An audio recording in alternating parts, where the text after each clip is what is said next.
6장 15절부터 20절까지 말씀으로 선지자 하나를 세우신다, 선지자 하나를 세우신다, 이런 제목으로 말씀의 은혜를 나누고자 합니다. 하나님이 자기 형상 곧 하나님의 형상대로 사람을 창조하시되 남자와 여자를 창조하십니다. 사람을 창조하신 하나님은 그들에게 복을 주십니다. 하나님이 그들에게 말씀하십니다. 우리는 하나님이 주신 복이 무엇인지 알아야 합니다. 말씀같이 읽습니다. 하나님이 그들에게 복을 주시며 하나님이 그들에게 이르시되 생육하고 번성하여 땅에 충만하라, 땅을 정복하라, 바다의 물고기와 하늘의 새와 땅에 움직이는 모든 생물을 다스리라 하시니라. 아멘. 사랑하는 성도 여러분, 사람이 이 세상에 존재하게 된 이유는 하나님 때문입니다. 하나님이 자기 형상 곧 하나님의 형상대로 사람을 창조하셨습니다. 얼마나 감동적인 사실입니까? 우리는 자신에 관하여 부정적인 생각을 할 때가 많습니다. 거울을 볼 때마다 뭔가 결핍을 느끼지 않으십니까? 눈이 조금만 컸으면 좋겠는데, 코가 조금만 더 오뚝했으면 좋겠는데, 키가 조금만 더 컸으면 좋겠는데, 우리는 자신의 신체에 관하여 불평과 불만을 할 때가 많습니다. 지금 여러분은 어떻습니까? 저희 딸도 엄마의 눈과 아빠의 눈을 바라보면서 이건 뭔가 잘못됐다. 아빠 눈을 닮아야 되는데 엄마 눈을 닮았다 이거예요. 근데 이게 저희 이내만의 불평이겠습니까? 여러분 얘기하지 않으셔도 다 그런 신체에 대한 불평과 불만이 있죠. 그런데요, 창세기 1장 27절은 우리가 자존감을 가지고 살 수 있는 너무나 소중한 말씀을 기록하고 있습니다. 나란 존재가 하나님의 형상대로 지음을 받았다는 사실입니다. 하나님은 처음부터 남자와 여자를 창조하셨습니다. 그리고 하나님은 우리에게 뭘 주셨다? 복을 주셨다는 거예요. 할렐루야. 하나님은 우리에게 말씀하셨습니다. 그러나 정말 안타깝게도 많은 사람이 자신을 소중하게 생각하지 않습니다. 낮은 자존감으로 괴로워합니다. 나를 향한 하나님의 놀라운 계획을 전혀 알지 못하고 방탕한 삶을 살아갑니다. 알코올 중독, 섹스 중독, 마약 중독에 빠져서 살아갑니다. 이사야 32장 8절에서 하나님은 저와 여러분을 향하여 분명하게 말씀하십니다. 같이 읽습니다. 존귀한 자는 존귀한 일을 계획하나니 그는 항상 존귀한 일에 서리라. 아멘. 사랑하는 성도 여러분, 하나님의 자녀인 저와 여러분은 하나님 앞에서 존귀한 자인 줄로 믿습니다. 아무리 환경과 여건이 바닥을 치고 있다 하더라도 우리의 신분은 바뀌지 않습니다. 왕이 누더기를 입고 있어도 왕의 신분은 바뀌지 않습니다. 이제 여러분 자신을 향하여 외치시길 바라요. 오른손 한번 들어봅시다. 나는 존귀한 자이다. 나는 존귀한 일을 계획한다. 나는 항상 존귀한 일에 선다. 할렐루야. 나는 어떤 자라고요? 존귀한 자라는 거예요. 정말 단순하게 보이는 내용이지만 당연한 결과입니다. 존귀한 사람은 존귀한 일을 계획합니다. 그리고 존귀한 뜻을 펼치며 삽니다. 이것이 우리를 향한 하나님의 계획입니다. 삶이 그대를 속일지라도 우리는 절대 속으면 안 됩니다. 슬퍼하거나 노여하지 말아야 됩니다. 슬픔의 날을 참고 견디면 기쁨의 날이 찾아오게 될 줄로 믿습니다. 모든 것이 순간이고 모든 것이 지나갑니다. 그러나 우리를 향하신 하나님의 뜻은 완전하게 섭니다. 하나님이 우리에게 복을 주셨습니다. 생육하고 번성하여 땅에 충만하라 명령하셨습니다. 모든 생물을 다스리라 하셨습니다. 그러나 마귀는 하나님의 자녀가 자꾸 강산을 보게 만듭니다. 여러분 놀이공원 가서 부모님을 잃어버리는 아이들의 공통점이 뭔지 아십니까? 아무리 놀이공원이 나를 유혹해도 아버지의 손을 놓으면 안 되는 거예요. 아버지의 손 꼭 붙잡고 야 멋있다 이래야 되는데 그냥 강산에 눈이 멀어가지고 아버지 손 뿌리치고 엄마 손 뿌리치고 결국 어떻게 되는 거예요? 아버지 잃어버리는 거예요. 미아가 되고 마는 거예요. 오늘도 우리가 이 세상을 살면서 아무리 강산이 좋다 그러더라도 아버지 손 꼭 붙잡으시기 바래요. 한번 오른손 봐봐. 하나님 손 붙잡고 있나? 놓치려고 하는 사람들이 있어요. 지금 힘 줘봐요. 꼭 붙잡으시고. 하나님의 말씀을 의심하게 만듭니다. 에덴 동산에서 여자에게 접근한 옛뱀인 마귀가 한 일이 무엇입니까? 창세기 3장 1절에서 뱀이 여자에게 물었던 것이 무엇입니까? 바로 이거죠. 같이 읽습니다. 하나님이 정말로 너희에게 동산 안에 있는 모든 나무의 열매를 먹지 말라고 말씀하셨느냐? 아멘. 사랑하는 성도 여러분, 옛뱀인 마귀가 여자에게 교묘하게 접근하여 던지는 질문을 주목해서 보시기 바랍니다. 창세기 3장 1절에서 우리가 눈을 크게 뜨고 주목해 보아야 하는 몇몇 낱말이 나와요. 먼저 정말로랍니다. 리얼리. 다음으로 모든 나무요. 애니트리. 마지막으로 말씀하셨느냐? say. 이렇게 나오죠. 마귀는 여자에게 하나부터 열까지 다 의심하게 만드는 거예요. 하나님이 하신 말씀을 의심하게 만듭니다. 정말로 모든 나무 말씀하셨느냐? 너무나 당연한 사실인데 그 사실을 의심하게 만들므로써 하나님의 말씀을 떠나게 만듭니다. 오늘도 저와 여러분 마찬가지입니다. 여러분, 우리가 믿음 안에서 산다는 건 뭐냐? 하나님의 말씀을 의심하지 않는 거예요. 할렐루야. 우리가 끝까지 붙잡아야 될 게 뭔지 아세요? 세상이 막 혼란스럽고 말이죠, 지진이 나고 하늘에서 막 별들이 떨어진다 할지라도 우리는 끝까지 하나님의 말씀을 붙잡아야 할 줄로 믿습니다. 코로나19 왔다고 말이에요.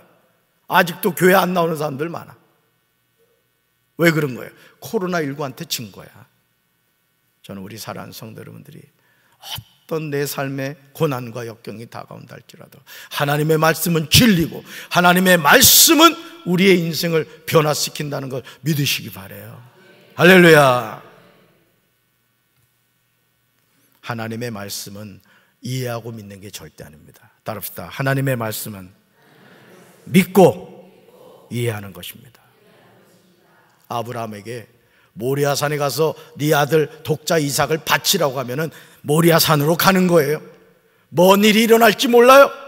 말씀에 순종했더니 여호와 일에 하나님이 수장을 준비해 놓으신 줄로 믿습니다. 우리가 하나님의 말씀을 어떻게 다 이해할 수가 있겠습니까? 그러므로 히브리서 11장 6절에서 히브리서 기자는 우리에게 분명하게 말해요. 같이 읽습니다.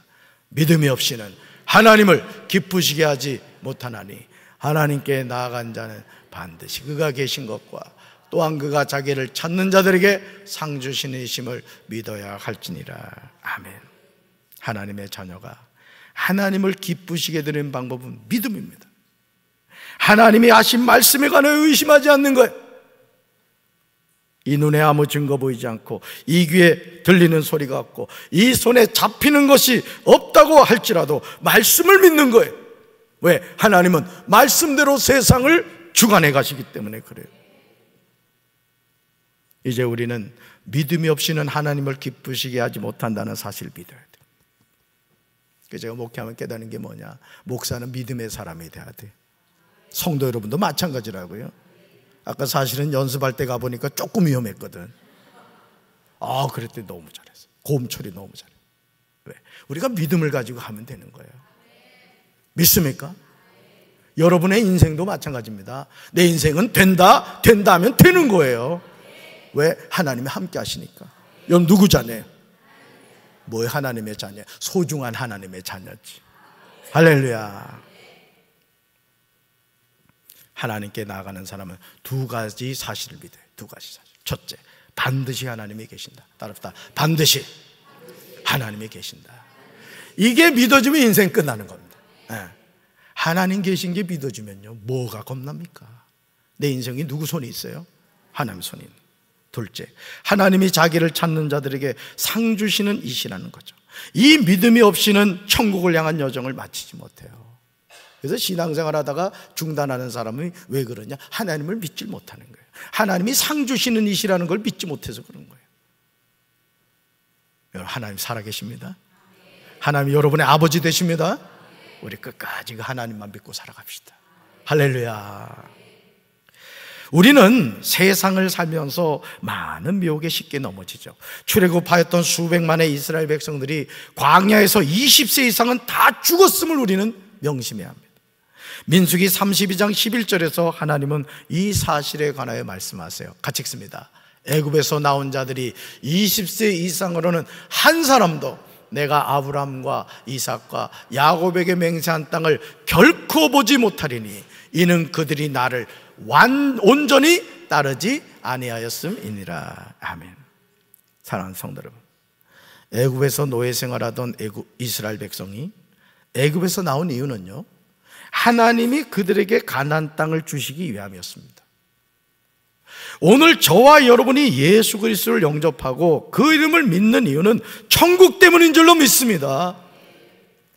무슨 교회 다니는 게 천국 때문이냐, 이런 시건방진 소리 하는 사람들이 있어. 여러분, 천국 꼭 가야 됩니다. 믿습니까?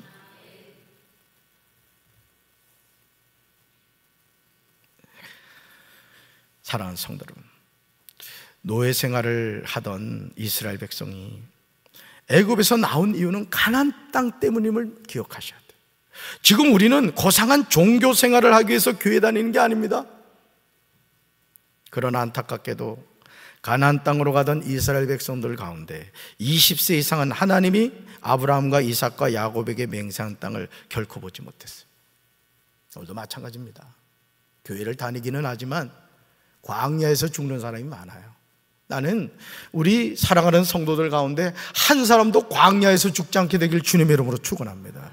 가나안 땅 들어가야 돼요. 천국 들어가야 됩니다. 뭐 엎어져서 들어가든 누워서 들어가든 어떻게든 들어가야 돼. 들어가고 볼 일이야. 상급은 그 다음 일이에요. 그 다음.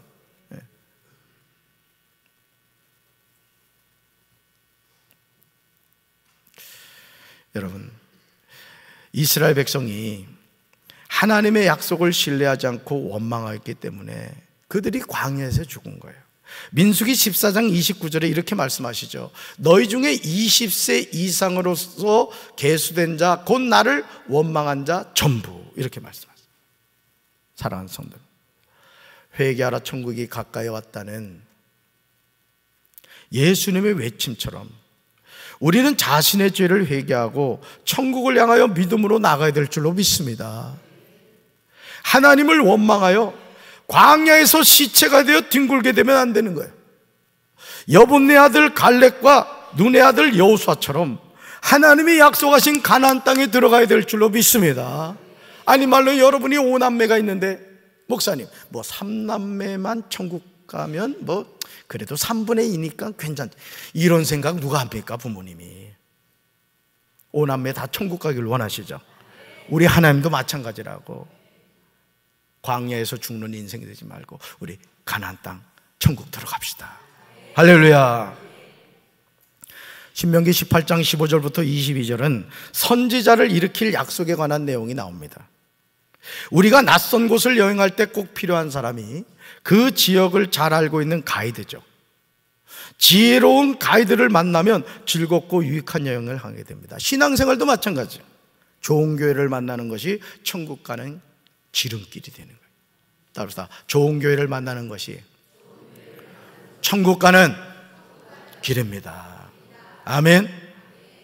제가 우리 교회 와서 지금 3년 넘게 이렇게 사역을 해보니까요, 우리 교회 좋은 교회예요. 그리고 성도들도 좋은 성도들이야. 담임 목사는 어떤 것 같아? 대답 안 한 사람 뭐야? 여러분, 우리 교회 진짜 좋은 교회입니다. 저도 30년 이렇게 목회를 합니다만은 담임 목사의 영적 권위를 인정하고, 담임 목사가 뭐 합시다 하면 같이 하고, 청소하자 하면 청소도 잘하고, 얼마나 감사해요. 여러분, 이런 평안하에 든든히 서가는 교회에서 신앙생활하는 거예요. 너무너무 감사한 거예요. 우리 더 열심히 신앙생활 합시다. 더 하나님 사랑하면서 합시다. 신명기 18장 15절에서 모세는 이스라엘 백성들에게 가이드를 소개하고 있어요. 말씀 같이 읽습니다. 내 하나님 여호와께서 너희 가운데 내 형제 중에서 너를 위하여 나와 같은 선지자 하나를 일으키시리니 너희는 그의 말을 들을지니라. 아멘. 모세는 신명기 18장 15절에서 너희, 너를, 너희는 인칭대명사를 5번이나 반복해서 사용하고 있습니다. 내 하나님 여호와, 너희 가운데, 내 형제 중에서, 너를 위하여, 너희는 등입니다. 하나님은 하나님의 백성과 인격적인 관계를 원하십니다. 출애굽기 2장 23절에서 이스라엘 자손이 고된 일 때문에 하나님께 탄식하며 부르짖습니다. 그 부르짖는 소리가 하나님께 이르렀습니다. 하나님은 이스라엘 백성들의 고통 소리를 들으시고 아브라함과 이삭과 야곱에게 세운 그의 언약을 기억하십니다. 하나님이 이스라엘 자손을 돌보셨고 하나님이 그들을 기억하셨습니다. 그리고 하신 일이 출애굽기 3장 2절에서 떨기나무 가운데서 불꽃으로 모세에게 나타나십니다. 하나님은 모세를 부르세요. 그러시면서 모세에게 이렇게 말씀하시죠. 같이 읽습니다. 이제 내가 너를 바로에게 보내어 너에게 내 백성 이스라엘 자손을 애굽에서 인도하여 내게 하리라. 아멘. 하나님은 모세를 지명하여 부르셨습니다. 모세는 하나님의 말씀에 순종하여 이스라엘 백성을 애굽에서 건져냅니다. 모세는 하나님의 부르심을 받는 선지자가 되었습니다. 신명기 18장 15절에서 모세는 나와 같은 선지자라고 표현하고 있습니다. 그런데 모세와 같은 선지자가 내 형제 중에서, 즉 이스라엘 12지파의 혈통 가운데서 나올 것이라고 모세는 전하고 있습니다. 여기서 모세가 말하는 나와 같은 선지자 하나는 선지자 제도에 관한 약속입니다.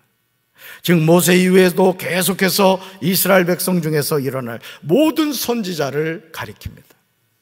그러나 궁극적으로 메시아에 관한 예언으로 마치 모세가 신명기 34장 10절에서 이스라엘의 선지자로, 출애굽기 24장 6절로 8절에서 제사장으로, 신명기 33장 5절에서 왕이었던 것처럼 인류의 유일한 대제사장이시며 영원한 왕이시며 참 선지자이신 예수 그리스도가 이스라엘 혈통 중에서 나타나실 것을 말합니다. 예수님은 유다지파 다윗의 혈통에서 나셨습니다. 모세는 이스라엘 백성에게 선지자를 일으킬 약속을 하면서 신명기 18장 15절 하반절에서 분명하게 강조합니다. 같이 읽습니다. 너희는 그의 말을 들을지니라. 아멘. 너희는 그의 말을 들을지니라. NIV 성경을 보시면 듣는 것은 명령형임을 알게 됩니다. You must라고 합니다. You must. 뭐예요? 반드시 들어야 된다, 이런 뜻이에요. 사랑하는 성도들, 오늘 저와 여러분은 하나님의 음성 듣기를 사모합니다. 그런데요, 신명기 18장 16절에서 우리는 이상한 내용을 보게 됩니다. 이스라엘 백성들이 호렙산에서 총회를 가진 날에 그들의 하나님께 청한 일이었어요. 그때 이스라엘 백성들이 이렇게 말하는 거예요. 같이 읽습니다. 주 우리 하나님의 소리를 다시는 듣지 않게 하여 주시며 무서운 큰 불도 보지 않게 하여 주십시오. 우리가 죽을까 두렵습니다. 아멘. 여러분, 죄인이요, 하나님을 만나는 것은 두렵습니다. 여러분, 도둑이 경찰 만나면 기분이 좋을까요, 나쁠까요? 경험해 봐서 알지 않아요? 또 나쁜 그 지명 수배자가 저 경찰 만나면 어떻게 되겠어요? 두렵죠. 피해갑니다. 교통벽구 어긴 사람들도 이런 카메라 바라보면 막 레이저 쏘고 가죠. 아유, 딱지값 나오게 생겼는데 막 기분 나쁘잖아. 이스라엘이 아니라 저 이탈리아에서 말이죠. 아유, 참 대단한 사람이더라고. 그 교통 카메라를 그냥 다 잘라버렸어. 그냥 15개인가. 얼마나 기분이 좋은지. 이런 거 그렇죠? 얼마나 그 사람이 화가 났으면은 그 카메라 있는 걸 다 잘라버렸다니까. 이야, 참 그 사람도 대단하더라고요. 근데 여러분, 죄인이 하나님을 만나는 거 두렵습니다. 왠지 알아요? 죄인이 하나님 만나면 죽습니다. 그래서 여러분, 구약 성경에서 그 성막이 있었잖아요. 성막 안에 성소와 지성소가 있었다고. 근데 대제사장이 1년에 한 번만 지성소에 들어가서 어린 양의 피로 하나님께 속죄 그 제물을 드렸거든요. 근데 여러분, 그 제사장의 옷을 보면요, 제가 가운 입고 있잖아요. 여러분, 제 가운 밑에다가 방울을 달아놓으면 움직일 때마다 무슨 소리가 나요? 방울 소리가 나죠. 그런데 대제사장이 지성소에 계신 하나님을 1년에 한 번 만나러 들어갈 때 제사장의 옷에 방울이 달려 있었어요.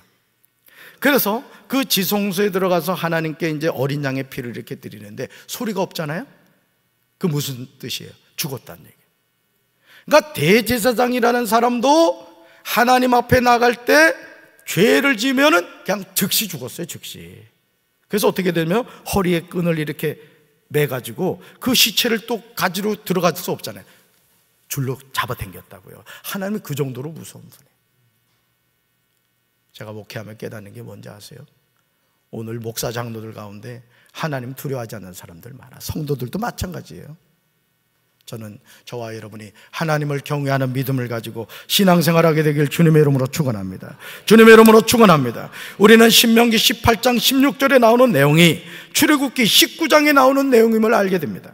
모세는 하나님과 이스라엘 백성 사이에 중재자 역할을 합니다. 당시 모세는 하나님의 뜻을 백성들에게, 백성들의 말을 하나님께 전달하는 역할을 했어요. 출애굽기 19장 7절과 8절을 보시면 이런 내용이 나오죠. 말씀 같이 읽습니다. 모세가 내려와서 백성의 장로들을 불러 여호와께서 자기에게 명령하신 그 모든 말씀을 그들 앞에서 진술하니 백성이 일제히 응답하여 이르되 여호와께서 명령하신 대로 우리가 다 행하리다. 모세가 백성의 말을 여호와께 전하매. 아멘. 여러분, 파란 글씨 잘 보면요, 여호와께서 모세에게 명령하신 말씀을 누구한테? 백성에게 전했고, 또 여호와께서 말씀하신 것을 백성이 모세에게 말한 것을 누구한테 전했다? 여호와께 전했다는 것이죠. 모세가 한 일을 우리는 주목해 봐야 됩니다. 모세가 호렙산에서 내려와서 이스라엘 백성의 장로들을 불러 여호와께서 자기에게 명령하신 그 모든 말씀을 그들 앞에 진술합니다. 이것으로 끝이 아니죠. 이스라엘 백성이 일제히 여호와께서 명령하신 대로 우리가 모든 것을 행하겠다고 응답합니다. 그러자 모세가 백성의 말을 여호와께 전합니다. 이런 중보자가 우리에게 필요한 거예요. 저는 여러분들이 여러분의 가정에서 이런 중보자가 되길 주님의 이름으로 축원합니다. 신명기 18장 17절에서 하나님은 이스라엘 백성들의 말을 모세가 그대로 전하자 그들이 한 말이 옳다 이렇게 말씀하십니다. 죄인이 어떻게 거룩하신 하나님 여호와의 음성을 들을 수가 있겠습니까? 죄인이 어떻게 하나님이 호렙산에 강림하셨을 때 온 산을 덮었던 초자연적인 불을 볼 수가 있겠습니까? 여기서 큰 불은 하나님의 영광과 위엄을 상징하는 것입니다. 그러므로 이 불가능한 문제를 해결하는 방법이 신명기 18장 18절에 나옵니다. 말씀 같이 읽습니다. 나는 그들의 동족 가운데서 너와 같은 예언자 한 사람을 일으켜 세워 나의 말을 그의 입에 담아줄 것이다. 그는 내가 명한 모든 것을 그들에게 다 일러줄 것이다. 아멘. 사랑하는 성도 여러분, 아담과 하와가 선악을 알게 하는 나무의 열매를 따먹음으로 인하여 하나님과 사람 사이의 죄가 가로막혔어요. 아담이 죄를 짓기 전에는 하나님과 교제하는 삶을 살았습니다. 하나님은 아담에게 흙으로 각종 들짐승과 공중의 각종 새를 지으시고 아담에게 이름을 짓도록 배려하셨어요. 여러분, 예를 들어서 제가 이 강경에다가 한 1000명이 들어가는 홀을 지었다고 칩시다. 그러면 그 홀에다가 어떤 이름을 붙여야 되겠어요? 박재진 목사 기념홀 이렇게 지어야 되지 않겠습니까? 왜? 누가 지었으니까? 박재진 목사가 지었으니까. 그런데 갑자기 제가 우리 소승자 권사님한테 그 건물을 지었는데 소승자 권사홀 이렇게 했다고 쳐봅시다. 믿어지지 않으니까 지금 전혀 감동이 없어요. 그러면 이런 경우를 뭐라고 말해요? 은혜를 입었다고 하죠. 짓기는 박재진 목사가 지었는데 그 건물에다가 소승자 권사홀이라 했단 말이에요. 이건 있을 수 없는 일이죠. 그런데 하나님이 어떻게 하셨느냐? 이 땅의 모든 것을 다 지으신 후에 그걸 아담에게로 가지고 갔어요. 그래서 아담이 각종 들짐승과 공중의 각종 새를 지으시고 아담이 이름을 짓도록 하셨다는 거예요. 자, 만들기는 누가 다 만들고 이름은 누가 짓고? 아담이 지었다. 하나님의 말씀에 불순종하여 아담과 하와가 여호와 하나님의 소리를 듣고 여호와 하나님의 낯을 피하여 동산나무에 숨었다는 거죠. 그러니까 여러분, 저도 결혼해가지고 이렇게 살면서 처음에 이제 목회할 때 이게 돈이 생길 때가 있잖아, 우리 남자들. 그래가지고 제 마음에 갑자기 마귀가 어떤 생각을 주냐면, 재진아, 이거는 잘 감춰놨다가 네가 필요할 때 쓰거라. 절대 아내한테 들키면 안 된다. 이런 감동을 주는 거야. 그래가지고 그 봉투를 잘 숨겨놨죠. 근데 제가 결혼해서 깨닫게 된 아주 중요한 사실은, 여자는 돈 냄새를 맡는구나, 이걸. 그렇게 숨겨놓고 아내 얼굴을 못 보겠는 거야, 무서워가지고. 결국은 들켜가지고 혼나고 빼앗기고 그렇게 됐거든요. 여러분, 우리가요, 하나님과의 관계도 마찬가지입니다. 하나님의 관계도요, 우리가 죄를 짓잖아요. 그럼 하나님을 자꾸 피하여 숨는 거예요. 우리 남편분들, 아내 몰래 봉투 숨긴 분들, 빨리 자서요 광명을 찾아야 돼. 여러분, 창세기 3장 9절에서요, 하나님이 아담에게 이렇게, 내가 어디 있느냐 이렇게 찾으셨을 때 10절에서요, 아담이 내가 동산에서 하나님의 소리를 듣고 내가 벗었으므로, 보세요, 두려워하여 숨었다고 고백하죠. 죄인은요, 하나님의 임재를 두려워합니다. 그래서 여러분, 우리가 기도손, 우리 교회학교에서 배운 거 있죠. 기도손. 첫 번째 뭐예요? 하나님 아버지. 두 번째, 감사합니다. 세 번째, 용서해 주세요. 그만 간구, 소원 들어주세요. 마지막, 예수님의 이름으로 기도합니다. 자, 우리 기도에는 반드시 뭐가 들어가요? 죄의 회개가 들어갑니다. 회개. 저는 우리 사랑하는 성도 여러분들이 죄를 지어놓고 뻔뻔하게 고개 쳐들지 말고 늘 하나님 앞에 나와서, 주님, 이 죄인을 불쌍히 여겨 주십시오. 지난 한 주 동안 살면서 알고도 지은 죄, 모르고도 지은 죄, 예수님의 볼로 깨끗하게 씻어 주옵소서. 날마다 속죄의 은혜를 구하는 우리 성도들 되길 주님의 이름으로 축원합니다.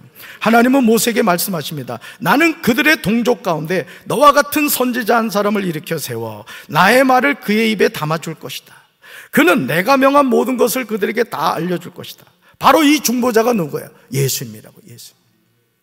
히브리서 기자는 히브리서 10장 19절에서 이렇게 고백하죠. 같이 읽습니다. 그러므로 형제들아, 우리가 예수의 피를 힘입어 성소에 들어갈 담력을 얻었나니. 아멘. 하나님이 모세와 같은 선지자 하나를 이스라엘 백성들을 위하여 일으키고 하나님의 말씀을 그 입에 둔다고 하십니다. 하나님이 그에게 명령하는 것을 그가 무리에게 다 말하리라고 말씀합니다. 바로 이 일을 감당하신 분이 누구다? 예수 그리스도신 줄로 믿습니다. 그래서 우리는 기도할 때 항상 누구 이름으로 기도합니다? 예수 그리스도 이름으로 기도합니다. 그렇게 해야 응답받는. 왜? 나는 죄인이거든. 예수 이름으로 기도한 것만 하나님 응답해 주시는 거예요.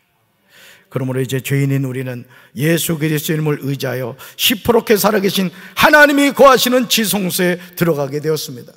예수님은 자신의 몸을 찢으심으로 성소와 지성소를 가로막고 있는 휘장을 찢어버리셨어요. 이제 누구든지 예수 그리스도 이름을 부르는 자는 하나님을 만나게 된 줄로 믿습니다. 목사님을 통해서 하나님 만나는 게 아니라고요. 무슨 신령한 기도원 원장을 통해 하나님 만나는 게 아니에요. 예수 이름을 부르는 자는 누구든지 예수님을 통해서 하나님 만나게 되는 줄로 믿습니다. 신명기 18장 19절과 20절에서 하나님은 무서운 경고의 말씀을 하고 계세요. 말씀 같이 읽습니다. 누구든지 내 이름으로 전하는 내 말을 듣지 아니하는 자는 내게 벌을 받을 것이요, 만일 어떤 선지자가 내가 전하라고 명령하지 아니한 말을 제 마음대로 내 이름으로 전하든지 다른 신들의 이름으로 말하면 그 선지자는 죽임을 당하리라 하셨느니라. 아멘. 모세 같은 선지자가 되신 예수님이 하나님의 이름으로 전하는 하나님의 말씀을 우리는 들어야 돼요. 그래서 영의 귀가 열려야 되는 거예요. 그렇지 않으면 우리는 벌을 받게 됩니다. 어떤 선지자가 하나님이 전하라고 명령하지 아니한 말을 제 마음대로 하나님의 이름으로 전하든지 다른 신들의 이름으로 말하면 그 선지자는 죽임을 당하게 되는 거예요. 그러므로 이제 우리는 하나님이 보내주신 중재자이시며 중보자이신 예수 그리스도가 계신다는 사실을 깨달아야 될 줄로 믿습니다. 우리는 하나님을 어떻게 만나요? 예수 그리스도 이름으로. 할렐루야. 선지자는 하나님의 뜻을 전달하는 전령이자 하나님의 말씀을 대언하는 대언자입니다. 거짓 선지자는 하나님의 말이 아닌 자기 말을 전하는 자임을 분별해야 돼요. 그래서 신천지 이만희, 하나님의 안상홍 장길자, JMS 정명석, 문선명이, 박태선이, 온갖 수많은 사이비 이단들이 다 거짓 선지. 저는 우리 사랑하는 성도 여러분들이 내 인생의 중보자, 중재자가 되시는 예수 그리스도를 통해서 광야에서 죽는 인생이 아니라 가나안 땅 천국에 들어가 살아계신 하나님을 만나는 우리 사랑하는 성도들 되기를 주님의 이름으로 축원합니다. 가슴에 손 얹읍시다. 사랑의 주님, 죄인인 우리가 구원받아 하나님의 자녀가 된 것은 갈보리 십자가에서 흘리신 예수 그리스도 보혈 때문인 줄로 믿습니다. 우리가 거짓 선지자들에게 속아 지옥 가는 인생 되지 않게 도와주시고 참 구원자 되신 예수님을 통해 천국 백성 되게 하옵소서. 예수님 이름으로 간절히 기도합니다. 아멘.